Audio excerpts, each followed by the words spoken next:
Ayun, andito na naman si Kalakay. Nagpapahinga sa matirik na araw. 24 ngayon dito sa amin. So maganda yung araw. May konting lamig yung hangin.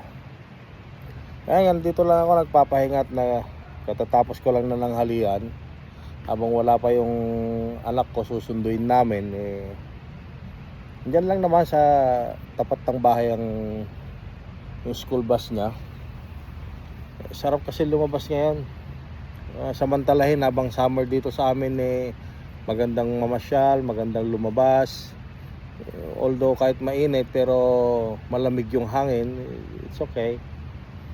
So salamat sa inyong lahat, mga kalakay. Pagpatuloy lang po natin mag-subscribe sa channel ko sa YouTube, sa Kalakay at Vlog. Support po natin yung mga small time na mga vloggers kagaya ko. At nagtitiis, nag-iisip kung ano yung araw-araw na iba-vlog, kung ano yung gagawin.